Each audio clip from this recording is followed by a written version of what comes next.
to Off Topic with Mike and JD. I'm JD. And I'm Mike. And welcome to the show. So Mike, why don't you introduce the topic today? Alright, wow, so much power.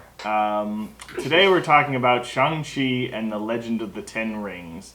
We were originally going to talk about this earlier, but because not everybody got a chance to see it, we're talking about it in commemoration of it coming to Disney+. Mm-hmm. No, first thing, I have one very nitpicky minor complaint. What? We don't need the Legend of the Ten Rings subtitle. I just find that very unnecessary, making the title unnecessarily long. It's the first film. Just call it Shang-Chi. You don't need the Legend of the Ten Rings. I 100% agree with you, but I definitely feel like this was a Captain America the First Avenger kind of thing, whereas if they had just called the movie Shang-Chi, then people would be like, who is that? And they wouldn't even know it's a Marvel movie. So they added I think they should have called it Shang-Chi and the Master of Kung Fu, which I think is what the title's called, but maybe that's culturally insensitive. I don't know. Either way, I don't think they need the subtitle, but it's fine. Yeah, well, no. Oh, I fully admit that this is nitpicking and, not really relevant. It's just something I wanted to say, but, No, I totally... it doesn't really matter. I totally agree, though. It definitely feels like a mouthful to be like Shang-Chi and the Legend of the Rings. Is it? Exactly. Which we'll get into that more in spoilers of why that extra is a weird title. Yeah, so first we're going to discuss spoiler free, then we're going to give you a big spoiler warning before we start talking about spoilers. So, overall, my impression of this movie, it was pretty good. I wouldn't say it was amazing, but it was a solid Marvel movie. It wasn't one of their just average films. It was definitely above average. Definitely a solid film. What about you? See, I'm much higher on this film than you are. I really loved this film. I thought it was it was just fun and breezy and energized. And I'm admittedly biased coming into this. I love martial arts films. I've always been a huge fan. So, I had been waiting for this because I was really pumped up for Iron Fist when it came to Netflix. And when that kind of flopped... What a disappointment. When that kind of flopped, I was like, oh, I want to see this, martial arts, kung fu action side of Marvel. And so this was finally, what I wanted Iron Fist to be. So I was really high on this film. Well, see, one of the big difference between this and Iron Fist is the casting. First of all, by Donovan. I know Iron Fist has always been white in the comics, but it does lead to some problematic white savior tropes. But the even bigger problem was casting Finn Jones, who there were many reports that he skipped fight training, and if you actually watch the show, you're like, yeah. Because the fights where you see his face, it's so lazy, and you would see they very often had to cover his face for reasons because he was very uncooperative with actually learning to fight. Meanwhile, how do you pronounce his name? Simu Lao, is that? Oh, I say Simu Liu, but I don't know if that's Simu Liu? I honestly don't know. But Simu Liu, he's actually was a stunt actor at one point. Yeah. So he... I'm sure he had stunt doubles for certain scenes, but the point is, he could do stuff without always having to hide his face, which that makes a big difference in a martial arts film. Well, it's so frustrating too because Iron Fist is the one Marvel character in the Netflix universe who had a mask. You could have just had him wear his costume and had a stunt performer if Finn Jones was really that uncooperative, but that's neither here nor there. But the point is, I thought this was one of the more fun origin stories. It very much felt to me like a Doctor Strange or a Ant-Man, which are also two Marvel movies that I'm very high on. It's it's an origin movie, so it comes with the baggage of being an origin movie, but they kind of just breeze through it. Like they don't get hung up too much on the origin part, and they really just get you into it. So I definitely thought, like I said, I can see why people would be more middle of the road on it, but it hit a sweet spot for me. So is there anything you want to talk about in terms of non-spoilers that you want to bring up before we talk about the Aquafina, I liked her performance, and I felt she brought just the right amount of Aquafina to the role. Yeah. Yeah. Aquafina is a very funny person, but if you watch her show at all, Aquafina is Nora from Queens. It's a funny show, but sometimes she gets to be too much. Yeah. And so that's why I felt in the movie they held they held her back just a little bit, which is perfect to do with her. Like, let her be funny, but they didn't let her go too far away. She got annoying. She was just the right amount of obnoxious. That is a great point. After seeing her in Crazy Rich Asians, I was a little nervous having her play a character, which I think Katie is an original character. I don't think she's in the comics. Most likely. I could be wrong about that, but I think she's original. I was worried. I'm like, all right, is Aquafina just gonna play Aquafina, and it's just gonna be goofy and take me out of the movie? But actually, weirdly, this was one of her more subdued roles. There definitely are laugh out loud moments where she's funny, but she also has a lot of serious moments that are very surprising. Exactly. And I was I 100% agree with that. Yeah, she brought the right amount of Aquafina energy without going too overboard. Exactly. But yeah, overall, definitely great action. Overall, I'll get more detailed into that in the spoiler section, but good action, and I wouldn't say it's the best storyline Marvel did, but it's definitely one of the better ones.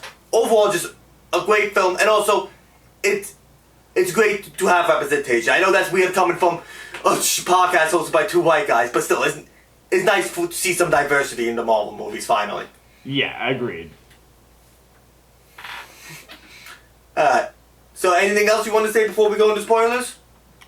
No, I think that's pretty much it. Like you said, you covered most of it. It delivered on action. It delivered. I thought the cast was all really good.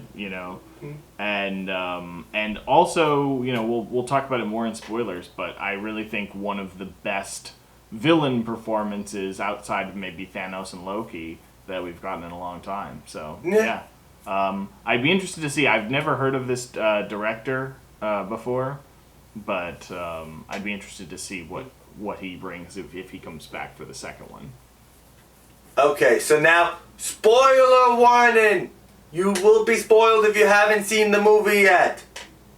Which, if you haven't, spoiler alert. It's on Disney Plus. Go see it right now. Pause this. Yeah. Alright, so now discussing spoilers. So one thing I wondered while watching this is how COVID affected it, because I know they had to stop in the middle and resume. Because the final battle was good, but it seemed like less people that would normally be in a final Marvel battle. Did you have that feeling too? On the first watch, I didn't even notice it. I think probably on my second, because I've seen this movie 3 times. On my second and third watches, more so, it definitely felt like maybe COVID affected some of those. Yeah. It still worked. It still worked having a small armies for the battle. It just felt like it was just something that I did pick up on. Usually they have 10 times this army, but, do they want to have less people on set? Which is understandable. And like I said, it wasn't it didn't make sense for the armies to be small. If they said, no, that was always the plan, I would believe them. Yeah. But I would also believe that it was a COVID issue too. I would believe either one. Yeah, it was they did a good job with it's a small village, so maybe this was always the plan, but... Yeah. So, yeah, I don't know. I thought it was interesting. As somebody who never, again, as we get into the more obscure Marvel, Guardians of the Galaxy, Shang-Chi, Eternals, as we get into the more obscure Marvel stuff, I don't know as much going in. Like when I came into Spider-Man, Yeah. I knew, and you know everything. You know the stories and probably where they're gonna go. But in this, I was like, I wasn't expecting anything. I came in with no expectations, and so apparently they changed the character of Shang-Chi a lot. Like people who have read the comics tell me he's more of like a James Bond super spy in the comics, where in this one he's kind of like a slacker guy. But I really dug his character. Like I really liked the like the average Joe slacker character. The only thing that kind of made me scratch my head was that like he's you see him do some push-ups in the morning, but I'm like, how is he still so good at this? How is he still? That's a good point. How is he still so good at martial arts after like slacking off for however long? Yeah. See, though I gotta say, the biggest plot hole that did annoy me a bit was how. Oh, he was 16. He left his family. He abandoned his father, and somehow enrolled in school. Like where he met Katie. Is like, well, how did he do like how did a 16-year-old create a cover identity? Is my like that bothered me a bit because it's like, I mean, just a 16-year-old living by themselves alone is suspicious, but like, how did he get records? How did he enroll school? So that did bother me a bit. There was no real explanation how he set up his own life. Yeah, they probably could have thrown in like a line about that, because you're right, that doesn't really make sense. Maybe because he was going on an assassination mission, maybe he already had some forged documents to just get into the country to assassinate his target, who we never find out, by the way. Hopefully that comes up in the second movie. But see, the problem with that is that he believed his dad had no idea where he was. Now, yes, his dad revealed he always knew where he was, but the point is, if he didn't know that his dad knew where he was, so if his dad's league set that up, then he would know his dad knew where he was. Yeah, it's like I said, that's a bit of like a plot hole or unexplained thread that bothered me a little bit. One thing that I was surprised by, Ben Kingsley come back as the manager. See, I'm actually not surprised he came back. I'm surprised he came back for more than just a cameo. No, like, I 1,000% agree with you. I was not at all surprised to see he was in this movie. However, I was very surprised that he was a very significant, like, not a main character, but like a supporting character. A secondary, like a genuine supporting character. I thought it was going to be a cameo. Yeah, same here. I expected this movie to open up with Wenwu as like the real Mandarin executing Ben Kingsley. Like that's what I thought this movie was going to open with, just to get the Iron Man 3 connection out of the way off the gate. Which I know why they didn't do this, but I am sad because of the way that the Marvel timeline worked out, that they couldn't have some sort of like flashback or connection to bring Iron Man into this, like not as a character, but just like in flashback. Well, yeah, cool. It is a shame that Iron Man never got a chance to face his greatest enemy. So if that is definitely a shame. What if season 2? Make it happen, Kevin Feige. But yeah, okay. And here's the other thing that people like: is it really the 10 rings or is it the 10 bracelets? Yeah, it's very interesting that they did. Like, actually, I thought that was a really interesting thing. Like, the way the 10 rings function, like, how they operate in terms of, like, turning into, like, whips or, like, shooting you off the ground and things like that. I've never seen anything like that, so I thought that was really cool, the way they used that. And I like the explanation of, like, if they're, like, connected to the dragons, they're like dragon-sized rings. They're like rings for a dragon, so they fit over your whole arm. But it was kind of a weird change. Some people were speculating maybe it's because the rings would be too similar to the Infinity Gauntlet if you just had like a bunch of rings with like gems or something on them. So maybe that's why. But yeah, I mean, definitely a big change from the comics. You're right. They are 10 rings, but not like jewelry rings. Yeah, and correct me if I'm wrong, but in the comics, they were 10 specific, like, the rings were specific rings, each one had a specific power. Yeah, there was like the antimatter one, the ice one, the fire one, the tornado one. They each have a different like ability, whereas in this one they all kind of function collectively. Which also like, well, I'm curious how what happens if you separate them. We see that very briefly when Shang-Chi had control of 5 of the rings, and Wenwu had control of the other 5. We briefly see them operating apart, but like, that doesn't. Curiosity, do you need all 10 rings to get the immortality? What if you just have 1 ring? Yeah, I mean, that is a good question. I would guess that it's proportional. So, like, if you have all 10 rings, you get the full power and the full immortality. And maybe if you have 5, you'll age slower, but you won't be actually immortal. And, you know, if you have, like, 1, then maybe you'll just, like, age normally. Mm-hmm. But yeah, so that it's interesting, and like they clearly set up that they're going to dive into more of the origins of these rings in the post-credit scene. Yeah, that's the other issue that a lot of my friends brought up with the Legend of the Ten Rings. It's that we don't actually get anything about the Ten Rings. Like, yeah, it's like there's a vague mention of like maybe he found them in a crater, but like he starts the movie with the Ten Rings. And then we never find out where they came from. So, like, it's kind of weird that it's the Legend of the Ten Rings, even though... Unless, I guess, it's the Legend of the Ten Rings, the organization, not the rings themselves. Which that actually makes another question of, like... I was very unclear... they make mention about how, you know, the Western industrial, like Stark Industries and...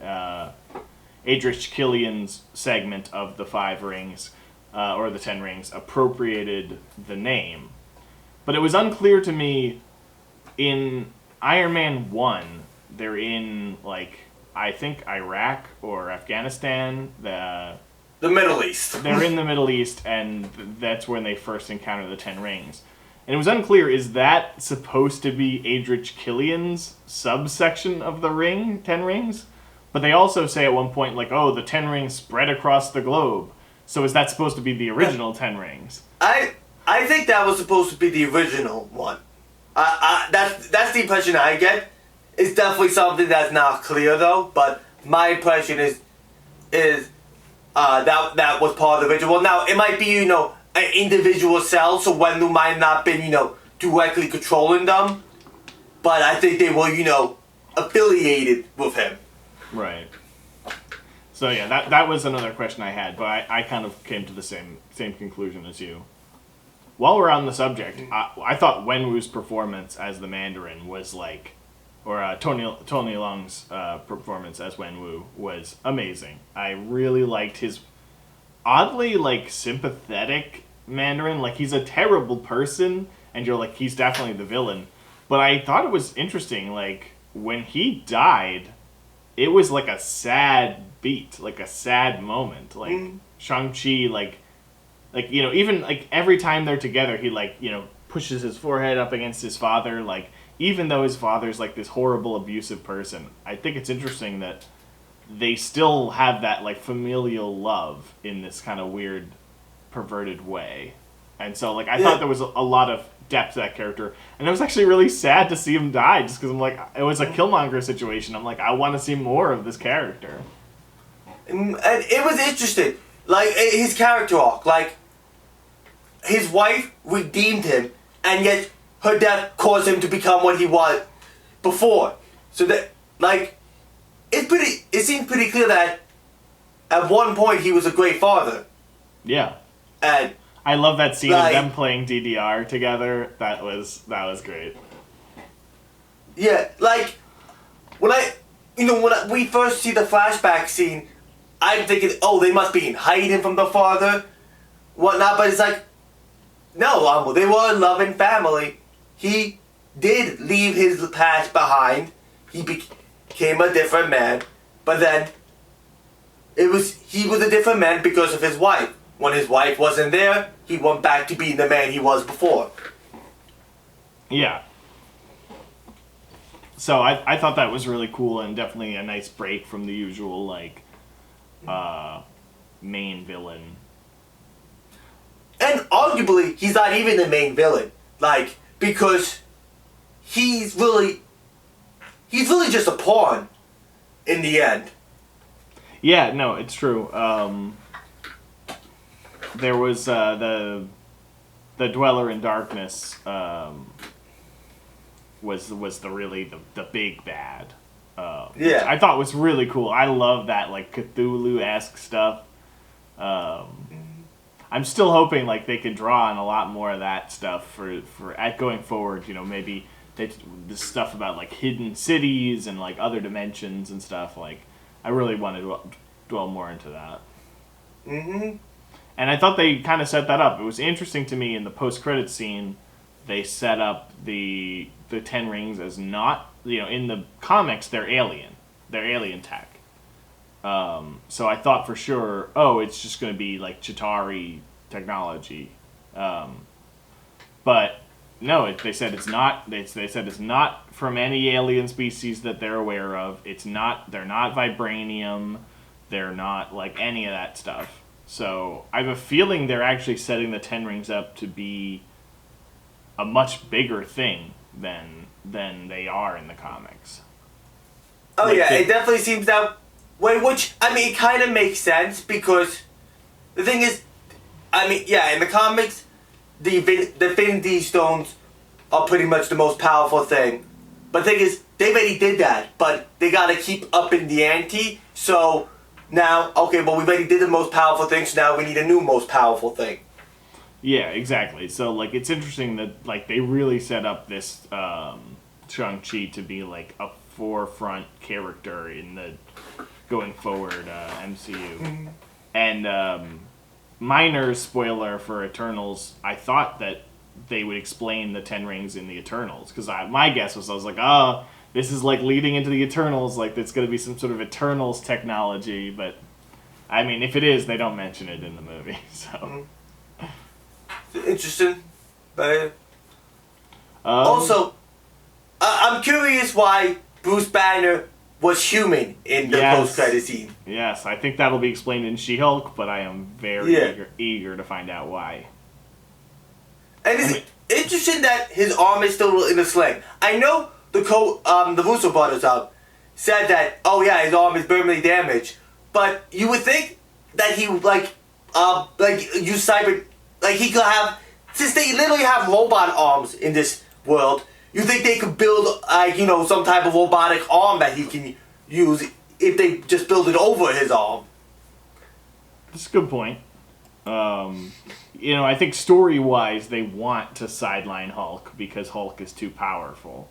But, it's interesting. But see, now they're specifically saying that with the Ten Rings, Shang-Chi is just as powerful, if not more powerful, than the Hulk. It's true, but, like, he is vulnerable. Like, the Hulk is untouchable other than by Thanos. Like, pretty much the only reason that there ever is a danger is because the Hulk is not in, like, full control of his powers. So then when we got Professor Hulk, it was like... I think, and also I do think that, like, Mark Ruffalo has been in a couple movies, and I think they want to kind of bring other characters to be, like, the strongest Avenger, But I do think I definitely don't think it's permanent in terms of they will eventually get around it, probably in this rumored World War Hulk movie.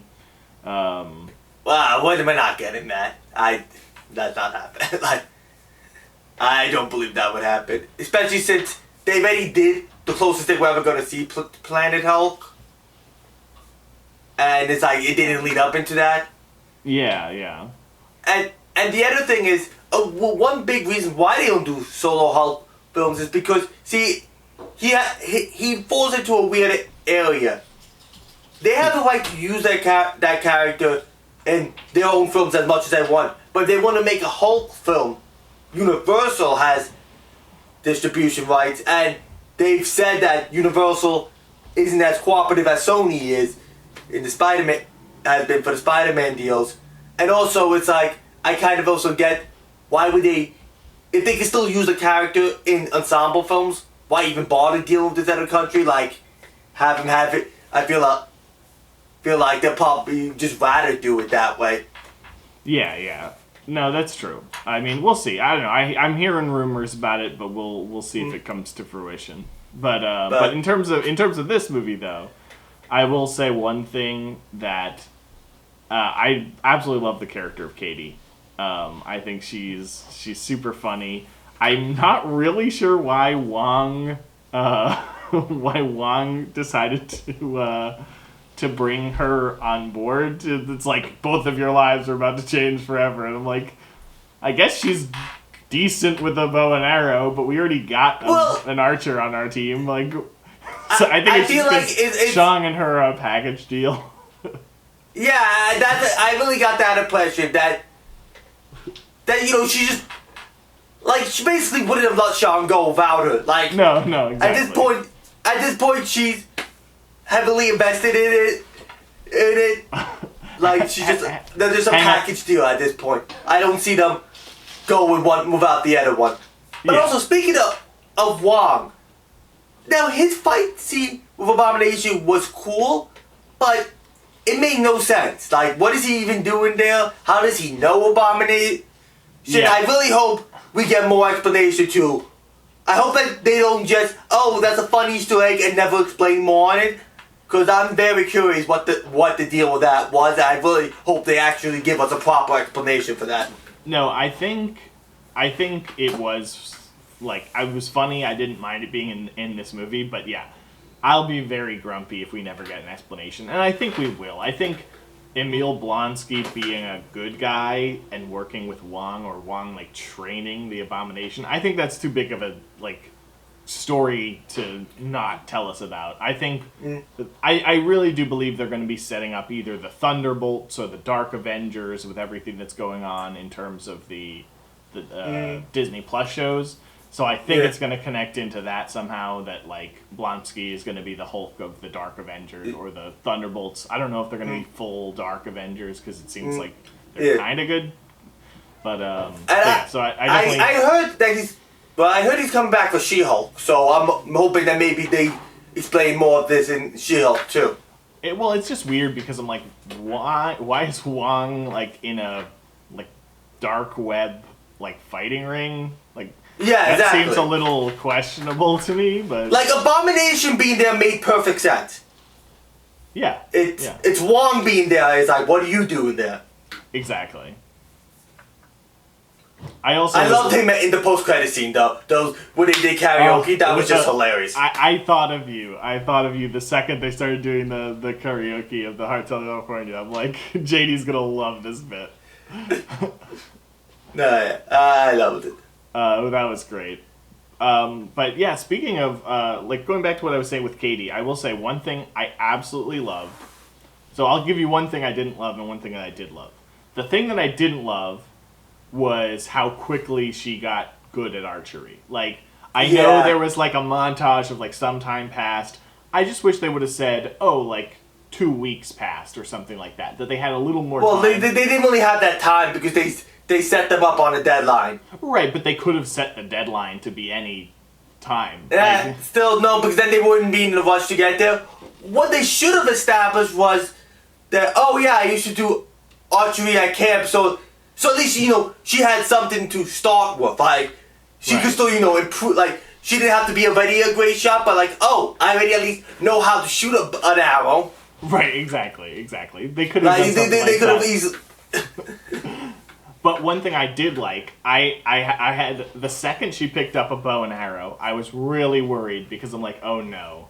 Are they going to give Awkwafina the kill shot on the Dweller in Darkness? And I would have been really mad. And they came really close to doing it, but they didn't. She saved the day, but like she didn't get the finishing blow. Because I'm like, she learned how to shoot an arrow yesterday. Like, let Shang-Chi in his own movie kill the main bad guy. Yeah. But so speaking of something you didn't like, is there anything else you could think of that you didn't like about the film, even though you liked it a lot overall? Let's see. I thought Ben Kingsley's character, even though he was really funny, like it was a little like weird having him be a part of the main character cast. I didn't hate it. I just have mixed feelings about it. I thought he was a funny character, but it might have been a little much. Let's see. What else didn't I like? I think it's hard to say because like a lot of the stuff with the sister, like I'm not sure where they're going with that. You know, like yeah. I was sort of like I was sort of off put by that like post credit scene where she takes over the 10 rings. Yeah. So I don't know. We'll see where that goes. The problem I have with the sister is that you can cut her out of the movie very easily, and like she's supposed to be a main character, but when you could cut out a main character very easily in the film, that's kind of a problem in my book. Like, yeah, you could also cut out the fake Mandarin out of the film too, but he's just supposed to be comic relief, so it doesn't matter that his character is completely disposable. I feel like the sister should have had some more like significance on the story. Well, I was just like a little bit like, how come Shang-Chi gets the 10 rings? Like, how come she doesn't get anything? It's like, oh, we've been waiting for you, Shang-Chi. Like, you get at least she got some special armor, but like everything went to him. It's like, how come she didn't get anything? Like, I know the dad is also sexist, but like... But you know what? Also, that was another thing. Like, him being sexist was actually very inconsistent with his personality. Like, yeah. It didn't make sense for him to be sexist because, I mean, he fell in love with his wife, one, because she bested him in combat. Like, he seems to be a very modern person. Him being sexist just didn't really flow with the rest of the character. And it's something, it felt kind of forced because they wanted the sister in that role, but it didn't feel true to his actual character. No, I agree with that. I think like, you know, I get the implication that he wasn't sexist before the wife died, and that part of him kind of became more like overprotective and more like, oh, just like let the men fight. But see, they showed him as being protective of her, that would be different. But see, they didn't show him as being protective of her. No, they showed him as... He's just the worst, yeah. No, it's true. Exactly, they showed him as not caring about her, which I was fine about him neglecting his children because, okay, he was in depression, but it's like, okay, so he's neglecting his children. Like, I don't get why you're sexist here. Like, if he was super protective of her after the mom's death, get that, but he wasn't. He was just neglectful of her, so why are you also being sexist? It did not fit with the character. Yeah, him being sexist was a very strange thing with what else we know about the character. But yeah, I mean, like I said, overall, I'm trying to think of anything else. To me, the highlight of the entire film, I mean, I liked a lot of things. I liked the final fight. I liked the design of the Dweller in Darkness. I liked most of everything. The only thing I'll say is that this is both a positive and negative about the film. The best part of the entire film is very early on in the film, and it's the bus fight. Yeah, so, like, I agree. Take that as both a positive and a negative, that it's like in the first like act of the film, but it's so good. Like, you can really see like Jackie Chan's stunt team like helped with this movie, and you can really see that like, with the moment where the jacket. Sean takes off his jacket and wraps it around, and like that's like classic. Yeah, Jackie that was Chan. a very Jackie Chan. You know what? That's funny. I didn't pick up on that, but the second you mentioned Jackie Chan, I'm like, oh, he did the jacket thing. That's a very Jackie Chan-esque move. Yeah, exactly. I thought that was chef's kiss. Also, I liked one of my favorite martial arts movies growing up is Kung Fu Hustle, and I like that Shang, if you notice in the background in his apartment, has a poster of Kung Fu Hustle, and I'm like, that's a comedy film, right? Yeah, it's like an action comedy. I mean, I know it's martial arts, but it's martial arts comedy. Yeah. Because I think I've seen bits and pieces of it. Yeah, it's a comedy, but I thought that was like a really fun like in joke, I guess, that he's a fan. Yeah, no, that's okay. Did you think? Because I had a debate with Kim and her sister about this. Did you think with the at the end when Katie kind of nuzzles up to Shang, is it romantic? Because I had a whole thing about this. Like, I personally don't think it's romantic. I think they're just friends, like they say in the beginning part. She kind of took that as like, oh, but maybe there are more. Like, I think they leave it open to you can think what you want to think. There's like enough. Yeah, I think they have. To be honest, I don't think the writers have made up their mind about that yet. Like, we'll determine if they're a couple or not in the sequel. I hope they're not, because I just love. I mean, I won't like be upset if they turn out to be a couple, but I just like I love them as friends so much. I think it works so well. Like, it's one of the more believable friendships in the MCU. Oh yeah, without a doubt, they're definitely. I'm like, yeah, I believe these two as friends. Also, I love how they actually just told their friend everything at the end that happened. They like. Yes. We're not keeping this a secret. No, here's everything that happened to us. Yeah, I love that they're telling the story, and I love that she calls it a Kamehameha. She's like, then he does a huge Kamehameha. They just leaned into it. It's great. Yeah. But yeah, so I think we covered just about everything. Yeah, I was gonna say I say give it a watch if you haven't. It's one of my more favorite films. I mean, compared to having just seen Eternals and having just rewatched Black Widow, it is easily my favorite superhero movie of the year, and definitely a fun one. Mm-hmm. So, yeah. All right. Goodbye, everyone. All right. I'm until next time. I'm Mike, and I'm JD. Adios.